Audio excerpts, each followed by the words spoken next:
অধিকার। এটা না কোনো সাধারণ শব্দ, না কোনো ব্যবসা, নিজেই একটা অদ্ভুত ব্যাপার এই অধিকার। স্বয়ং ঈশ্বর মানুষকে জীবন বাঁচার অধিকার দিয়েছেন। কিন্তু যখন কোনো নারীর অধিকারের প্রশ্ন আসে, তখন সেই অধিকারের সাথে কর্তব্য জুড়ে যায়। এবার নারীর অনেক অধিকারের মধ্যে একটা অধিকার হলো নিজের স্বামী নির্বাচন করা। নির্বাচন করা কে হবে তার অর্ধাঙ্গ, এমন একজন ব্যক্তি নির্বাচন করা যিনি নিজের সাথে, নিজের স্ত্রীর সাথে, সমগ্র পরিবারের সাথে এই সমগ্র সমাজের পরিস্থিতিকে উন্নত করতে পারেন। তাহলে ভাবুন, নিজের জন্য স্বামী বেছে নেওয়া কত বড় অধিকার, আর যোগ্য স্বামী বাছা তার থেকেও বড় কর্তব্য। তাই নারীর অধিকারের সাথে যখন কর্তব্য শব্দ জুড়ে যায়, অধিকার নামক শব্দের মাহাত্ম্য আরো বেড়ে যায়। আপনিও নিজের জীবনে নিজের অধিকারের সাথে কর্তব্যকে জুড়ে দেখুন। যদি এরকম করেন, তাহলে সমস্ত স্বপ্ন পূর্ণ হবে, আর মন প্রসন্ন হয়ে বলবে, রাধা রাধা। কর্ম কর্ম সর্বদাই শান্ত মনে করুন। ভিতের সেই ইটের মতো করুন যে শান্তভাবে 7 হাত গভীরে অবস্থান করে। সবার চোখ যায় শিখরের সেই পতাকার দিকে, কিন্তু শিখরে থাকা সেই পতাকা প্রতীক হলো ভিতের মধ্যে থাকা সেই ইটের শক্তির, যে শান্ত মনে নিজের কাজ করে গেছে। তাই এইভাবেই নিজের কর্ম করুন শান্ত মনে, সন্তোষ ভাব নিয়ে। কলরব যা করার তা আপনার সাফল্যকে করতে দিন, কারণ যখন সাফল্যের এই জয় জয়কার চারিদিকে ছড়িয়ে পড়ে, তখন কর্মের এই মৌনতা আরো শক্তিশালী হয়ে ওঠে। তাহলে আসুন আমার সাথে ভালোবেসে বলুন, রাধা রাধা। পরীক্ষা এমন একটা শব্দ যেটা শুনে সংসারের বেশিরভাগ মানুষই ভয়ভীত হয়ে পড়েন। কারণটা কি? অসফলতার ভয়। পরীক্ষা এই শব্দের যদি আমি অন্য দিকটা দেখাই, তার তাৎপর্য এই নয় যে আপনার দুর্বলতা সবার সামনে তুলে ধরবে। এটা তো হলো সেই যুক্তি যা আপনার বল, সাহস, শক্তিগুলি সবার সম্মুখে তুলে ধরবে। আগে হ্যাঁ, এটাই হলো সেই যুক্তি। আপনি নিজেই কখনো দেখবেন, পরীক্ষার সময় আপনার অন্তরের অনেক গুণ বাইরে বেরিয়ে আসে। এমন কোনো শক্তির উদ্ভব হয় যার বিষয়ে আপনি নিজেও জানতেন না, ঠিক কিনা? তাই এই পরীক্ষাকে কখনো ভয় পাবেন না। বিশ্বাসের সাথে নির্ভীক হয়ে এটার সম্মুখীন হন। দিনের শেষে এই পরীক্ষা শুধুই আপনাকে উজ্জ্বল করবে, আপনাকে আরো শ্রেষ্ঠ করে তুলবে। তাহলে আসুন আমার সাথে ভালোবেসে বলুন, রাধা রাধা। জলে জলকেলি করতে কে না ভালোবাসেন?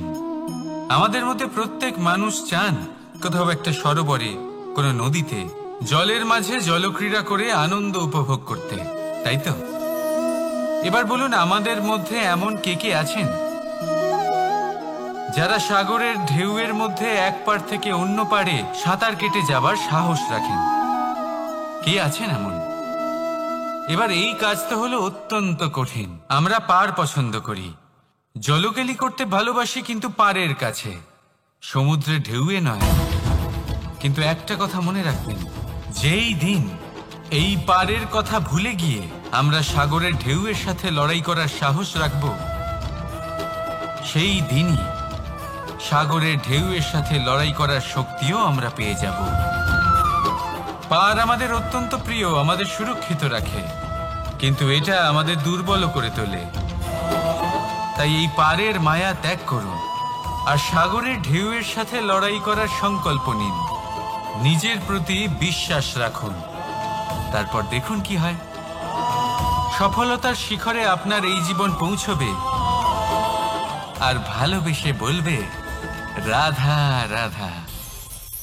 মানুষ যখনই নিজের জীবনে নতুন কিছু করতে যায়, তখন ভয়ভীত হয়ে থাকে। ভাবে, যদি আমি অসফল হই তাহলে কি হবে? কে কি ভাববে? কেউ আমাকে দেখে হাসবে কিনা? যদি আমি আমার মতামত দিই, তাহলে বলবো এইসব পরীক্ষার সম্মুখীন হতে কখনো ভয় পাবেন না, কারণ যাই হোক না কেন পরিণাম দুটোই হতে পারে। একটা হয় আপনি জিতে যাবেন, দ্বিতীয় পরিণাম আপনি হেরে যাবেন। খুব সোজা। যদি জিততে পারেন আপনি সবাইকে নেতৃত্ব দিতে পারবেন, কিন্তু যদি আপনি হেরে যান তাহলে আপনার কাছে সেই অভিজ্ঞতা থাকবে যা দিয়ে আপনি আগামী প্রজন্মের পথপ্রদর্শক হবেন। এবার ভাবুন, এই অভিজ্ঞতা দ্বারা আপনি কাউকে সাহায্য করছেন যা দিয়ে সে নিজের স্বপ্ন পূরণ করতে পারবে। খুব পুণ্যের বিষয় এটা। একটা সহজ কথা জেনে রাখুন, জয় হোক বা পরাজয় দুটো একই দিকে নিয়ে যায়, আর সেটা হলো জয়ের দিকে। শুধু নিজের দৃষ্টিভঙ্গি শুভ করে তুলুন, আর নিজের পরীক্ষাগুলিকে সীমিত করে তুলবেন না। নিজের এই সীমাগুলিকে আহ্বান জানান, নিজের ব্যক্তিত্বকে বিশাল করে তুলুন, শক্তিশালী করে তুলুন, আর আমার সাথে ভালোবেসে বলুন, রাধা রাধা। এই সম্পর্ক হলো গুরু এবং শিষ্যের।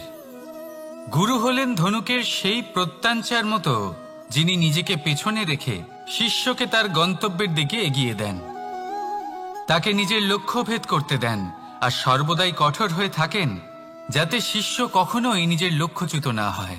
ধন্য হলেন এমন গুরু যারা শিষ্যকে নিজের গন্তব্যে পৌঁছেও দেন এবং তার সব কৃতিত্ব তাকেই দেন, নিজের শিষ্যকে, নিজের বাণকে। তাহলে আপনারা চিরকাল এরকম গুরুকে মনে রাখবেন, সর্বদা তাদের সম্মান করবেন, সর্বদা তাদের ভালোবাসবেন, কখনো জীবনে পিছিয়ে পড়বেন না আপনি।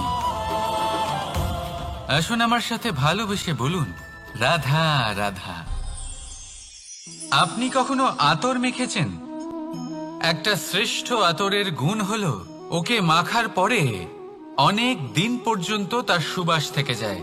তারপরে আপনি বস্ত্র বদল করুন বা রেখে দিন, তার সুবাস থেকেই যায়। এবার ধরে নিন এই আতর হলো আপনার কর্ম, আর আপনার শরীর, আপনার বস্ত্র হলো আপনার জিহ্বা। যত শ্রেষ্ঠ আপনার কর্ম হবে তত বেশি এই সংসার আপনাকে জানবে। আপনার কর্ম যদি সর্বশ্রেষ্ঠ হয় তাহলে সারা জীবন মনে রাখবে, আর জীবনের পরেও আপনাকে ভুলবে না। এই কর্ম ধর্ম ভেবে পালন করবেন, কারণ এই চিন্তা ভাবনাই সত্য হয়ে সামনে আসে। সেই জন্য ভাবনাকে পুষ্ট করুন, যুক্তিবোধ শ্রেষ্ঠ করে তুলুন, সবকিছু নিজে থেকেই হয়ে যাবে। পথ আপনা থেকেই সামনে চলে আসবে, কর্ম নিজে থেকেই হতে থাকবে। শুধু কর্ম ধর্ম মনে করে পালন করতে থাকুন, আর আমার সাথে ভালোবেসে বলুন, রাধা রাধা। এই জীবন, এই জীবন দেখতে গেলে কিন্তু খুবই কঠিন। এই জীবন কি করি হে নারায়ণ, এটাকে একটু সহজ কি করে করে তোলা যায়, এই প্রশ্নই তো আসছে মনে। এর উত্তর স্বয়ং সেই মানুষের মধ্যেই লুকিয়ে, তার সিদ্ধান্তে, তার নির্বাচনের মধ্যে লুকিয়ে। এবার জীবনের যে কঠিন সময়গুলো থাকে সেগুলো সেই প্রসঙ্গের মতোই হয়। যেমন ধরুন, আপনি হাঁটছেন হাঁটছেন আর হঠাৎ করে পায়ে কাঁটা ফুটে গেল। এবার আপনি কি করবেন? এমনও ব্যক্তি আছেন যারা সেই কষ্টের কারণে, সেই কষ্ট পাওয়ার ভয় পিছিয়ে আসেন। এমনও কিছু ব্যক্তি থাকেন যারা সেই আঘাতে নিরাময় করার জন্য সময় নষ্ট করবেন, কতটা জানি না। এমনও কিছু ব্যক্তি থাকতে পারেন যিনি হয়তো সেই কাঁটাকে তুলে নিয়ে তার ব্যবহার গজালের মতো করবেন, তাকে দেওয়ালে পুঁতে একটা সুন্দর ছবি লাগাবেন যাতে সেই দেওয়াল আরো সুন্দর দেখতে মনে হয়। এটাই জীবনের সাথেও হতে পারে। এবার দেখুন, জীবন হলো কঠিন নাকি অত্যন্ত কঠিন সেটা গুরুত্বপূর্ণ নয়, সেটাকে সরল করার জন্য আপনি কি করছেন সেটা গুরুত্বপূর্ণ। জেনে রাখুন, আমরা সবাই মরণশীল, আমাদের সবার মৃত্যু হবে, প্রত্যেককেই এক না একদিন অবশ্যই মরতে হবে। এবার যখন সেটা হতেই চলেছে তাহলে ভয় কেন পাবো, চিন্তা কেন করব? দুশ্চিন্তা করলে কি এর সমাধান হয়ে যাবে? কখনোই নয়। যা প্রারব্ধ তা হবেই। তাই জীবন এই কিছুক্ষণ আপনাকে বাঁচার জন্য দিয়েছে, তা বাঁচতে শুরু করে দিন। জীবনে যা পরিস্থিতি আসুক তা ধন্যাত্মক দৃষ্টিভঙ্গি দিয়ে দেখা শুরু করুন। এটা যদি আপনি শিখে নিতে পারেন তাহলে আপনার এই জীবন সুখ ও প্রসন্নতা দ্বারা ভরে উঠবে। আর এই প্রসন্নতাই আপনি বলবেন, রাধা রাধা। বৃষ্টির জল যখন মেঘের দ্বারা টিপ টিপ করে ঝরে পড়ে তখন কি ভালো লাগে, তাই না? শুধু যে এই আবহাওয়া ভালো করে তুলে তাই নয়, এই মাটিতে সমাহিত হয়ে একটা অত্যন্ত সুন্দর গন্ধ উৎপন্ন করে। এই লতা পাতা, এই বৃক্ষ এদের জীবন দান করে, এদের পুষ্ট করে তোলে, আর তার সাথে অনেক জীবের কল্যাণ করে। কিন্তু ভাবুন, যখন বজ্রপাত হয় তখন কি হয়? এই সমস্ত জলের ফোঁটা অনিয়ন্ত্রিত হয়ে যায়, একটা ভয়ানক বন্যার রূপ নিয়ে নেয়, যা শুধুমাত্র মহাবিনাশ করে। এর সারমর্ম কি? এর সারমর্ম হলো কর্ম করুন, কিন্তু তার নিয়ন্ত্রণ রেখে। যদি আপনি নিয়ন্ত্রণে না থাকেন তাহলে আপনিও জীবনরূপী এই বর্ষার পরিবর্তে ভয়ানক বন্যার রূপ ধারণ করবেন। এবার বিকাশ ঘটাবেন নাকি বিনাশ, সিদ্ধান্ত হলো আপনার। যদি বিকাশ ঘটাতে চান তাহলে নিজের কর্মের সাথে সাথে নিজের মনকেও নিয়ন্ত্রণ করতে শিখুন। এই মনকে সংযত করুন, একে নিয়ন্ত্রণে রাখুন, নিজের কর্মকে নিয়ন্ত্রণে রাখুন, ভারসাম্য বজায় রাখুন। আর আমার সাথে ভালোবেসে বলুন, রাধা রাধা। কখনো ঘোড়া আর তার ঘোড়সওয়ারিকে দেখেছেন? ঘোড়ার ডান এবং বাম দিকে যেন একটা পর্দা লাগানো থাকে। তার কারণ কি? যাতে ঘোড়া অন্য কোনো দিকে দেখতে না পায়, শুধুমাত্র সামনে দেখে আর সেই দিকেই এগোতে থাকে। বলতে গেলে এটা খুব সাধারণ ব্যাপার, কিন্তু এর পেছনে খুব বড় এক বিজ্ঞান লুকিয়ে রয়েছে। আপনি যদি জীবনে নিজের লক্ষ্যে পৌঁছতে চান তাহলে আপনাকে এদিক ওদিক তাকানো বন্ধ করতে হবে, শুধু সামনে নিজের লক্ষ্যের দিকে তাকিয়ে থাকতে হবে। তখনই জীবনে সাফল্য লাভ করবেন। ঘোড়া তো শুধুমাত্র এক পশু, তার উপরে লাগাম পরাতে হয়, চোখের ডান এবং বাম দিকে পর্দা পরিয়ে দেওয়া হয়। আপনি হলেন মানুষ, আপনাকে লাগাম কে পরাবে? কেউ না। এটা আপনাকে নিজেকেই করতে হবে। মনের গভীরে প্রবেশ করুন আর আবেগগুলিকে লাগাম পরান, তাদের নিয়ন্ত্রণ করতে শিখুন। আর নিজের দৃষ্টি সামনে, শুধু নিজের লক্ষ্যের দিকে। মনে রাখবেন, যদি আপনার দৃষ্টি শুধুমাত্র নিজের লক্ষ্যে থাকে তাহলে লক্ষ্য ভেদ অবশ্যই করবেন। যদি একাগ্রতা এদিক ওদিক চলে যায় তাহলে লক্ষ্য হারিয়ে যাবে।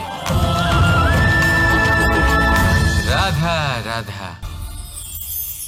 যথা রাজা তথা প্রজা, যথা বীজ তথা বৃক্ষ, যথা ভূমি তথা অঙ্কুর। কি সুন্দর শব্দ এগুলি! আর যতটাই সুন্দর ততটাই গভীর হলো তার অর্থ। যেমন রাজা হবেন, প্রজা তেমনই হবেন। যেমন ভূমি হবে, অঙ্কুরও তেমনই হবে। কখনো গভীরে গিয়ে এই কথার অর্থ বোঝার চেষ্টা করেছেন আপনি? রাজা এই শব্দের মূল হলো রজ। রজ কথার অর্থ হলো মাটি। অর্থাৎ রাজা হলেন তিনি যিনি মাটির সাথে যুক্ত।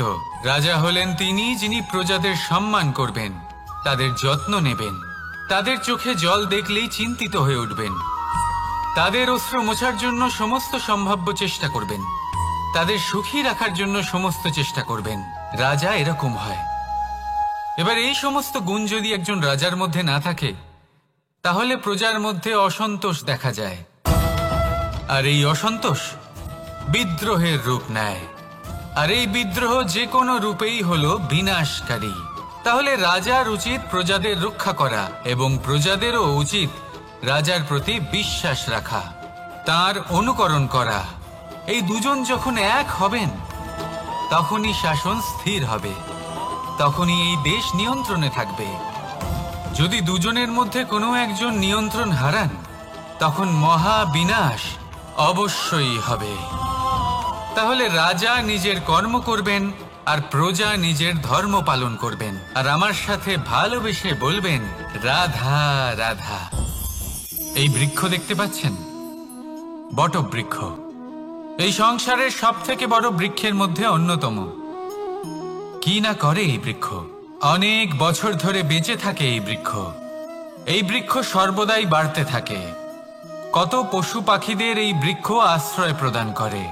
পথ চলতি পথচারীদের এই বৃক্ষ ছায়া প্রদান করে, আশ্রয় প্রদান করে, বিশ্রাম করার জায়গা দেয়, শীতল ছায়া দেয়।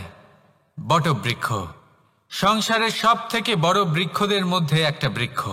এই বৃক্ষের বীজ সর্ষে দানার থেকেও ছোট হয়, কিন্তু তা মাটির মধ্যে সমাহিত হয়ে যায়, নিজের খোলসকে ভেঙে প্রথমবার অঙ্কুরিত হয়। আর তারপরে আস্তে আস্তে আস্তে একটা ছোট্ট বীজ একটা বিশাল বটবৃক্ষে পরিণত হয়। জীবনে যদি সাফল্য পেতে চান তাহলে এইভাবেই এগোতে হবে। ছোট ছোট পদক্ষেপের দ্বারা এই পথ চলা শুরু করতে হবে। সেই জন্য ছোট কাজ করতে কখনো সংকোচ করবেন না, ছোট কাজ করতে কখনো লজ্জা পাবেন না। যদি এই ছোট ছোট কাজ পূর্ণ নিষ্ঠা দিয়ে, পূর্ণ মনোযোগ দিয়ে, সততার সাথে করতে পারেন, তাহলে এই ছোট কাজের আকার বাড়তে থাকবে। তাই কাজগুলিকে কাজের মতোই দেখতে শুরু করুন। ছোট কাজ বা বড় কাজ এরকম ভাববেন না। তাহলে কর্ম করতে থাকুন। জীবনে আপনার অস্তিত্ব বটবৃক্ষের থেকেও বড় করে তুলুন। তাহলে আসুন আর আমার সাথে ভালোবেসে বলুন, রাধা রাধা। ভগবান আর ভুল, এই দুই একই অক্ষর দিয়ে শুরু হয়। শুধু তাই নয়, এদের দুজনের রাশিও সমান। এবারে আপনারা বলবেন যে ভগবান, ভুল, এদের মধ্যে কিভাবে মিল থাকতে পারে? অনেক বড় মিল আছে। না শুধু এ এক অক্ষর দিয়ে শুরু হয়, বরং এদের বিজয় মন্ত্রটাও এক। ভগবানকে মানুন, তাকে বিশ্বাস করুন, তাকে স্বীকার করুন। এটা করলে মনের দৃষ্টি থেকে ভগবানকে দেখা যায়, আর উনি আপনাকে সমৃদ্ধ করে তোলেন। ভুলের সাথেও এটাই ঘটে। নিজের ভুল স্বয়ং মেনে নিলে, স্বীকার করে নিলে, সব কিছুই স্পষ্টভাবে দেখতে পাবেন। যেদিন থেকে আপনি নিজের ভুল মেনে নিতে শিখবেন, সেদিন থেকে সেই ভুল শোধরানোর প্রক্রিয়াও শুরু হয়ে যাবে। আপনি বুঝে যাবেন নিজের ভুল কিভাবে শোধরাতে হয়। তাই মনে রাখবেন, নিজেকে শ্রেষ্ঠ করে তোলার জন্য নিজের ভুল স্বীকার করা অত্যন্ত প্রয়োজনীয়।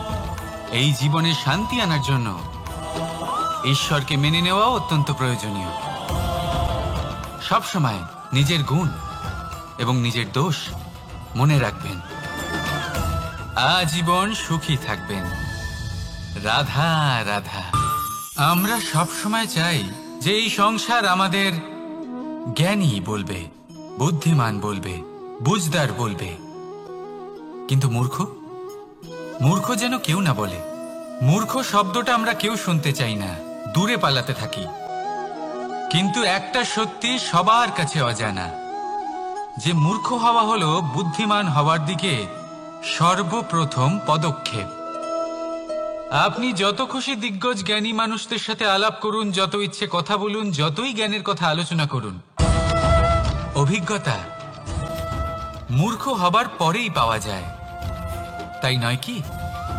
মূর্খ হবার পরে আপনি এটা বুঝতে পারবেন যে কি করা উচিত নয়। জ্ঞানী ব্যক্তি আপনাকে এটা বলবেন যে কি করা উচিত। আর এই সংসারে কি করা উচিত তার থেকেও অনেক বড় জ্ঞান হলো কি করা উচিত নয়। সেই জন্য সব সময় মনে রাখবেন, আপনার করা কিছু ভুল আপনাকে যদি কেউ মূর্খ বানিয়ে থাকে, ছল চাতুরি করে থাকে, তাহলে কোনো ব্যাপার নয়। এটা শেষ পর্যন্ত আপনাকে আরো বুদ্ধিমান করে তুলবে। এই মুহূর্তে ধন্যাত্মক থাকুন। এই সংসার আপনাকে অবশ্যই জ্ঞানী বলবে। রাধা রাধা। আপনি কি কখনো একজন মালিকে একটা বাগানের যত্ন নিতে দেখেছেন? যদি কখনো একটা গাছে উই ধরে যায়, মালি তখন শুধু সেই গাছের নয়, সমস্ত বাগানের চিকিৎসা করায়। আপনারা হয়তো বলবেন, এ কেমন মূর্খতা? যখন উই একটা গাছে লেগেছে, সমস্ত বাগানের চিকিৎসা কেন করাতে হবে? এ তো অযথা পরিশ্রম করা। কিন্তু মালি খুব ভালো করে জানে যে উই হয়তো একটা গাছে লেগেছে, কিন্তু তা সমস্ত বাগানকে নাশ করে দিতে পারে। এবার মালির এই শিক্ষা, এই জ্ঞান অন্য অনেক জায়গাতে প্রযোজ্য। এই সংসারে আমরা শুধুমাত্র নিজের পরিবারের কথাই চিন্তা করি, তাদের যত্ন নিই, চেষ্টা করি যেন তারা ভালো থাকেন, সুখে থাকেন। আর সেই সময় এই সমাজের কিছু বিরোধী মনোভাব এই সমাজকে গ্রাস করে ফেলে, এই সমাজকে নষ্ট করে ফেলে, কিন্তু আমাদের নজর শুধু আমাদের পরিবারে থাকে। সেই জন্য যখন কথা ওঠে রাষ্ট্রের, দেশের, তখন তার জন্য সিদ্ধান্ত নিতে হবে, তখন তার জন্য ত্যাগ করতে হবে। আর মনে রাখবেন, যে সমস্যায় আসুক তার সমাধান পূর্ণরূপে বাঞ্ছনীয়। এই সংসারে প্রত্যেক ব্যক্তি যদি নিজের পরিবারেরও খেয়াল রাখেন এবং সমাজেরও খেয়াল রাখেন এবং সঠিকভাবে এই দেশেরও খেয়াল রাখেন, তবেই এই দেশ সম্পন্ন হতে পারবে। তাহলে আপনিও সেই প্রয়াস করুন আর আমার সাথে ভালোবেসে বলুন, রাধা রাধা। কথায় বলা হয়, জীবনে ভালোবাসাই হলো সুখের মূল। এটা সত্য।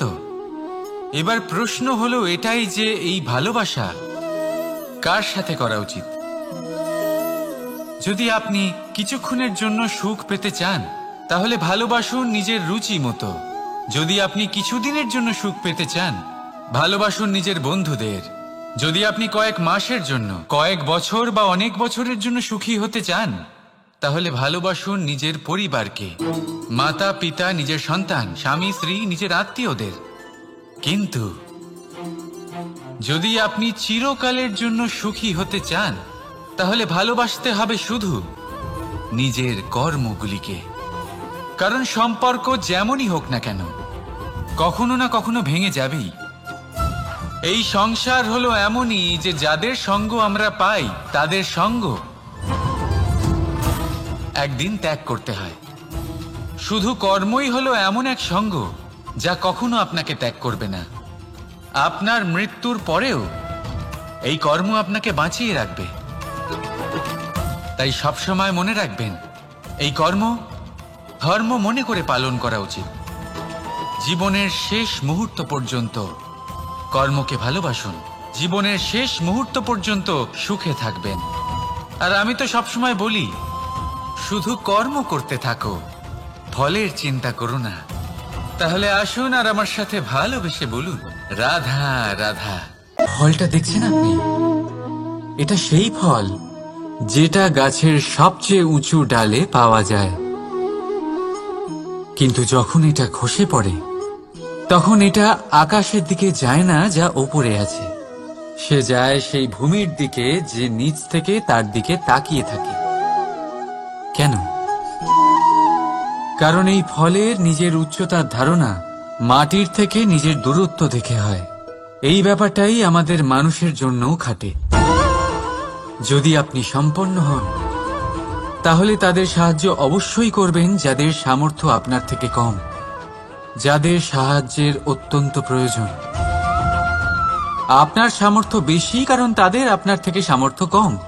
দেখুন, জীবনে আনন্দ শুধু বড় হওয়ায় নয়, বরং তাদের সাহায্য করেও আছে যারা কোনো কারণবশত আপনার থেকে নিচে রয়ে গেছেন। আর যখন একটা ফল এই কথাটা বুঝতে পারে, তখন আপনি নয় কেন? রাধা রাধা। সময় বড়ই বিচিত্র অনুভব দেয়। যখন অপেক্ষা করছেন তখন অনেক লম্বা হয়ে যায়। প্রতিটা মুহূর্ত একটা গোটা দিনের মতো মনে হয়। ঠিক সেইভাবেই যদি কোথাও যেতে দেরি হয়, তখন সময় দৌড়তে থাকে। প্রসন্নতায় বয়ে যায় আর নিরাশায় থমকে যায়। আপনদের সাথে থাকলে সময়ের খেয়ালই থাকে না, শত্রুদের সাথে থাকলে সেই সময়ই খারাপ হয়ে যায়। কিন্তু এটাই কি সত্যি বাস্তব? না, সময় তো সময়ই হয়, নিজের গতিতেই চলে সে। শুধু সেই গতির আভাস আমাদের মানসিক অবস্থা অনুযায়ী বদলে যেতে থাকে। তাই এই সমস্যা সময়ের নয়, আমাদের মানসিকতা। তাই নিজেকে খুশি রাখুন, অন্যদেরও খুশি রাখুন। আগের সমস্ত ঘটনা ভুলে যান আর একটা উজ্জ্বল ভবিষ্যতের দিকে অগ্রসর হন। সময় সবসময় ভালোই লাগবে। প্রেম করুন সবার সাথে, সময় সবসময় সুখেই কাটবে। রাধা রাধা। অগ্নি জীবনে খুব মহত্বপূর্ণ হয়। এই অগ্নি উজ্জ্বলতা হয়ে আমাদের জীবিত রাখে। কিন্তু ভাবুন, যদি এই উজ্জ্বলতা ক্রোধের অগ্নি হয়ে দিকভ্রষ্ট হয়, তাহলে কি হবে? একটা ছোট পাতা দিয়ে শুরু করে গোটা বনকে ছারখার করে দিতে পারে। ঠিক সেরকমই মানুষের ক্রোধের আগুনও অন্যদের তো ভস্ম করেই, কিন্তু তার পূর্বে স্বয়ং নিজেকেই ভস্ম করে দেয়। তাহলে কি করা যায়? কি করে নিয়ন্ত্রণ করা যায় তাকে? উত্তর হলো, তাতে জল ঢেলে দিয়ে, জলের মতো বইতে দিন একে। ঠিক সেইভাবে যেমন সূর্য নিজের অগ্নিকে তেজ বানিয়ে আপনার কাছে পৌঁছে দেয়। এটাই পার্থক্য সূর্যের অগ্নি আর ক্রোধের অগ্নির মধ্যে। সূর্যের অগ্নি বিচ্ছুরিত হয়ে প্রতিফলিত হয়ে আসে, আর সেই জন্যই তাকে তেজ বলা হয়। অন্যদিকে আমাদের ক্রোধের আগুনের কোনো সীমাই থাকে না। তাহলে নিজের অন্তরের শক্তিকে ক্রোধের আগুন বানিয়ে জ্বালাতে চান, নাকি উজ্জ্বলতা বানিয়ে বিস্তারিত করতে চান? সিদ্ধান্ত আপনার। রাধা রাধা। এই সংসার অনেকটাই বড়, আর আমরা তার কাছে অত্যন্ত নগণ্য। এই সংসারে এমন অনেক মানুষ পাওয়া যায় যারা বোঝান যে এই সংসারটা কতটা বড়, কতটা অদ্ভুত, কতটা সুন্দর। আর এই সংসার রচনা করে পরমেশ্বর কত মহান এক কাজ করেছেন। কিন্তু আপনি এই জীবনে মাত্র কয়েকজন মানুষকেই পাবেন যারা আপনাকে এটা বলবেন যে এই সংসারে আপনি কতটা গুরুত্বপূর্ণ, আপনি কতটা অদ্ভুত। যদি আপনি তাদের সাথে থাকেন, তাহলে তারা নতুন কিছু সৃষ্টি করতে পারেন, এই সংসারকে আরো কতটা পবিত্র করতে পারেন। তাই এই সংসারকে গুরুত্ব না দিয়ে সেই মুষ্টিমেয় কিছু মানুষকে গুরুত্ব দিন, কারণ তারাই হলো আপনার আপনজন, আর তারাই আপনাকে সঠিক পথে চালিত করবে। মানুষকে তো বর্ষার স্রোতও বই নিয়ে যেতে পারে, তাকে সাগরও ডুবিয়ে দিতে পারে, কিন্তু গঙ্গা জল সবচেয়ে বেশি শুদ্ধ, কারণ তার কয়েক ফোঁটা মানুষকে মুক্ত করে দেয়। রাধা রাধা। এ হলো একটা পাতলা সুতো। ভাবছি যদি এটা দিয়ে আমি পোশাক বানাই, তাহলে নিজের জন্য কত সুন্দর একটা পোশাক বানাতে পারবো। কিন্তু যদি এটা আমি... চিন্তা করবেন না,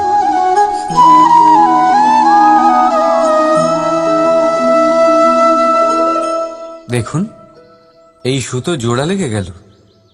শুধু পার্থক্য হচ্ছে এটাই যে আগের মতো এটা আর সরল নেই, আর এটার দৈর্ঘ্য আগের থেকে কিছুটা কমে গেছে। এই সংসারে প্রেমের সাথেও ঠিক এটাই হতে পারে। প্রেমের এই সুতো যা দুই মানুষকে একসাথে বেঁধে রাখে, অহংকার আর স্বার্থের আঘাত সে সহ্য করতে পারে না, ছিঁড়ে যায়। চেষ্টা করলে আবার এই সম্পর্ক হয়তো জোড়া লাগতে পারে, কিন্তু তা আগের মতো কখনোই থাকে না, কারণ মনে গিট পড়ে যায়। সেই জন্য প্রেমকে স্নেহের সাথে সামলে রাখুন, অহংকার আর স্বার্থের থেকে দূরে থাকুন। রাধা রাধা। আগুন কি করে? জ্বালায়। সেটা কাঠই হোক, কয়লা হোক, বস্ত্র হোক, যাই আপনি আগুনে দেবেন তা ভস্ম হয়ে যাবে। কিন্তু সোনা, যদি আপনি সোনা আগুনে ফেলেন, তাহলে তা কুন্দন হয়ে নিজের অস্তিত্ব তৈরি করে। যদি আপনি লোহা গরম করেন তাহলে তা ইস্পাত হয়ে যায়। কেন কেন হয় এরকম? কারণ তাদের অন্তরের আগুন জ্বালানোর আগুনের থেকে অনেক বেশি তীব্র হয়। এই আগুন হলো পবিত্রতার, এই আগুন হলো নিশ্চয়তার। যদি আপনার লক্ষ্য স্থির থাকে, আপনার ইচ্ছে দৃঢ় হয়, তাহলে কুন্দন হয়ে বেরোবেন, ইস্পাত হয়ে বাঁচবেন, অন্তর থেকে শক্তি পাবেন, আর কেউ আপনার সাথে কোনো অনিষ্ট করতে পারবে না। রাধা রাধা। মানুষের জীবন কি?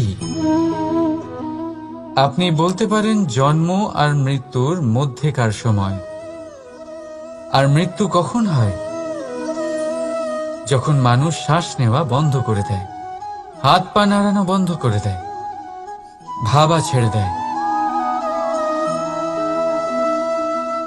এমনটা নয়, মানুষের অন্তর। তার মৃত্যু তখনই হয় যখন তার অন্তরের করুণা শেষ হয়ে যায়। করুণা সেই ভাব যা মানুষকে মানুষ করে তোলে, যা এক মানুষকে আরেক মানুষের কষ্টে তার প্রয়োজনীয়তা অনুভব করে, আর সেটাই তাকে শক্তি দেয় অন্য কাউকে সহায়তা করার জন্য, তাকে পাত্র করে এই সৃষ্টির নিয়ন্তা হবার জন্য। দেখুন, এই সংসারে মৃত্যু কেবলমাত্র একবারই হয়, তাই তার আগে কেন মরব? এই করুণাকে কেন মারব? নিজের মনুষ্যত্ব বজায় রাখুন। মৃত্যুর পরেও আপনি জীবিত থাকবেন। রাধা রাধা। এটা হলো সূচ, আর এটা হলো তলোয়ার। এবারে আপনারা বলুন, আপনাদের দৃষ্টিকোণ থেকে এই দুই বস্তুর মধ্যে কোনটা বেশি শক্তিশালী আর গুরুত্বপূর্ণ হতে পারে? আপনি বলবেন তলোয়ারই সবচেয়ে শক্তিশালী বা গুরুত্বপূর্ণ। আচ্ছা, মানলাম যে তলোয়ার বেশি ভারী হয়। তলোয়ার আপনাকে যুদ্ধে বিজয়ী করে, যুদ্ধে শত্রুর বিনাশ করে, কিন্তু তলোয়ার দিয়ে আপনি কখনো আপনার বস্ত্র সেলাই করতে পারবেন না। যদি আপনার পায়ে কাঁটা ফুটে যায়, তা আপনি তলোয়ার দিয়ে বের করতে পারবেন না। আপনাকে সূচের ব্যবহার করতেই হবে। এবারে বলুন, তলোয়ার পেয়ে যাওয়ার পরে এইভাবে সূচকে হারিয়ে ফেলা কি ঠিক হবে?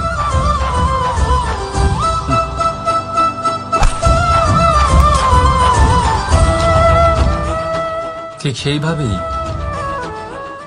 জীবনে সম্পন্ন বন্ধু পাওয়ার পরেও আপনার সেই বন্ধুদের হারাবেন না যারা কম সম্পন্ন, দরিদ্র।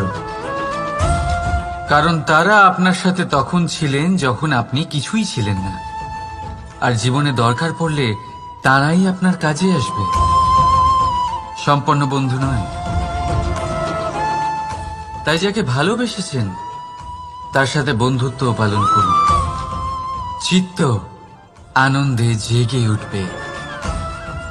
রাধা রাধা। মানুষ, কোন ব্যক্তির নির্মাণ হয় কিভাবে? কেউ বলবেন পঞ্চতত্ত্বের দ্বারা, কেউ বলবেন আত্মা, দেহ ও চেতনার দ্বারা, কেউ বলবেন ঈশ্বরের কৃপার দ্বারা, তো কেউ বলবেন এই প্রকৃতির পরীক্ষার দ্বারা। না, মানুষের নির্মাণ হয়ে থাকে বিশ্বাস দ্বারা। ব্যক্তি তখনই গড়ে ওঠেন যখন ব্যক্তিত্ব থাকে, ঠিক কিনা? আর ব্যক্তিত্ব তখনই হবে আর সেরকমই হবে যেরকম বিশ্বাস আপনি নিজের উপরে রাখবেন। যদি আপনি মনে করেন আপনি বিষের ন্যায় হবেন, তাহলে আপনি বিষাক্তই হবেন। যদি আপনি এটা মনে করেন যে আপনি অমৃতের ন্যায় হবেন, তাহলে আপনি অমরই হয়ে যাবেন। যদি আপনি নিজের উপরে বিশ্বাস রাখেন যে আপনি সংসারের সব থেকে উঁচু পর্বতের শিখরে পৌঁছতে পারবেন, তাহলে আপনি অবশ্যই পৌঁছবেন। যদি আপনার এরকম মনে হয় যে আপনি এরকম কখনো করতে পারবেন না, তাহলে এরকম কখনোই হবে না। ভেবে দেখবেন, বিশ্বাসের মধ্যেই বিশ্ব বাস করে থাকে। তো আপনার অস্তিত্ব কেন করবে না? যেমন বিশ্বাস আপনি নিজের উপরে রাখবেন, তেমনই আপনি হয়ে উঠবেন। সেই জন্য নিজের উপরে বিশ্বাস রাখুন। আর হ্যাঁ, ভালোবেসে বলুন রাধা রাধা। শত্রুতা। একজন মানুষ অন্য মানুষের সাথে শত্রুতা করে বসেন। দুজন ঘনিষ্ঠ বন্ধু, এমনও এক সময় আসতে পারে যখন এনারা একে অপরের শত্রু হয়ে ওঠেন। এর অনেকগুলো কারণ হতে পারে, কিন্তু মূল কারণ হলো আলোচনা। আগে হ্যাঁ, আপনি যদি কারোর বিষয়ে আলোচনা করেন তাহলে সে আপনার শত্রু হয়ে যেতে পারে। এবার মনে একটা প্রশ্ন আসতে পারে যে এটা কিভাবে সম্ভব হতে পারে? আলোচনা, এটা তো অত্যন্ত জরুরি। যদি আমি নিজের বন্ধুর খারাপ কাজের বিষয়ে আলোচনাই না করি, তাহলে সে শুধরবে কি করে? এ কথা সত্যি যে আলোচনা আবশ্যক, কিন্তু তার থেকেও বেশি গুরুত্বপূর্ণ এবং আবশ্যক হলো আপনার এই সিদ্ধান্ত। সিদ্ধান্ত এটাই যে আপনার এই আলোচনা কোন স্থানে করবেন। যদি এটা সবার সামনে করবেন ভাবেন, তাহলে তা অপমানও হয়ে যেতে পারে। যদি এটা আলাদাভাবে করেন, তাহলে তা পরামর্শ হয়ে যায়। অপমান কেউ স্বীকার করতে পারেন না, কিন্তু পরামর্শ সকলের ভালো লাগে। তাহলে যদি আপন কারোর জন্য ভালো কিছু চান, কাউকে শুধরে দিতে চান, আর আপনার মনে হয় আলোচনা আবশ্যক, তাহলে সর্বপ্রথম সময়, পরিস্থিতি আর স্থানের কথা মনে রাখবেন। নয়তো এই আলোচনা আপনাকে খুব ভোগাতে পারে। তাহলে আসুন আমার সাথে ভালোবেসে বলুন রাধা রাধা। আপনার জীবনেও কি সমস্যা রয়েছে? অবশ্যই থাকবে। প্রত্যেকের জীবনেই সমস্যা থাকে।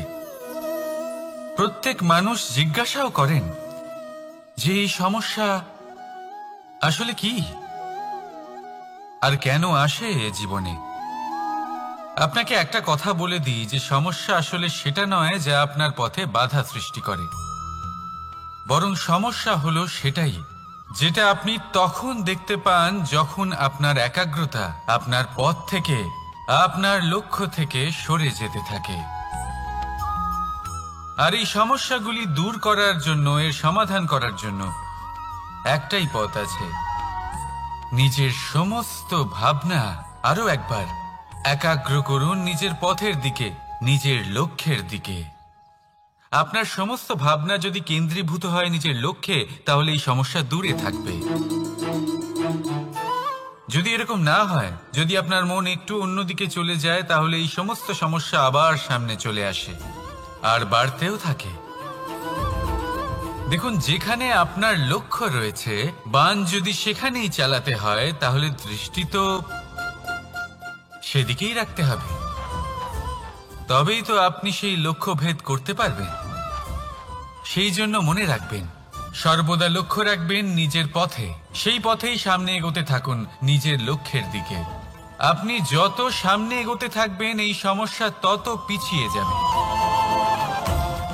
তাহলে আসুন আমার সাথে ভালোবেসে বলুন রাধা রাধা। এই পাখিরা সত্যি খুব সুন্দর, আমার খুব ভালো লাগে। আপনি নিশ্চয়ই শুনে থাকবেন যে কিছু পাখির কাছে ডানা অবশ্যই থাকে, কিন্তু উড়তে পারে না। তারা চায় উঁচু আকাশে উড়ে বেড়াতে এবং মেঘেদের সাথে কথা বলতে, করতেই পারে না। এবার এই সংসারেও পাওয়া যায় ঘুড়িও। এদের মধ্যে না জীবন আছে, না প্রাণ আছে, আর না আছে ডানা, কিন্তু এরা আকাশের সাথে কথা বলে। হাওয়ার বেগের সাথে কথা বলে, আনন্দ করে, উৎফুল্ল হয়ে ওঠে। আকাশে জীবনের কিছু মুহূর্ত কাটায়। তার কারণ কি হতে পারে? কারণ হলো সুতো। এই সুতো যদি সঠিক হাতে থাকে তাহলে এই কাগজের তৈরি ঘুড়িও আকাশের উচ্চতায় উড়ে বেড়াতে পারে। এবার এই সুতো আসলে কি? এই সুতো হলো আসলে ভালোবাসা। এই সুতো হলো আসলে বিশ্বাসের। আর এটা আপনি দিয়ে থাকেন তাদের হাতে যাদের আপনি বিশ্বাস করেন, যাদের আপনি নিজের সর্বস্ব দিয়ে দেন। ভেবে দেখুন, এই ভালোবাসা আর বিশ্বাসের সুতো আপনি যদি সঠিক মানুষের হাতে দিয়ে দেন তাহলে আপনি অনেক উচ্চতায় উঠতে পারবেন, আকাশের উচ্চতায় উড়ে বেড়াতে পারবেন, মেঘের সাথে কথা বলতে পারবেন, পাখিদের মতো উড়তে পারবেন, যা ইচ্ছে তাই করতে পারবেন। শুধু এই মানুষ সঠিক হতে হবে, এমন একজন মানুষ যার মনে আপনার জন্য ভালোবাসা রয়েছে, এমন এক মানুষ যার মনে কোনো স্বার্থ নেই, যিনি পরোপকারী, এমন একজন ব্যক্তি যিনি আপনার অস্তিত্বকে বাইরে নিয়ে আসতে পারবেন, তাকে উজ্জ্বল করে তুলবেন। তাহলে ভালোবাসুন, আনন্দ করতে থাকুন, আর এই আনন্দ সহকারে বলুন রাধা রাধা।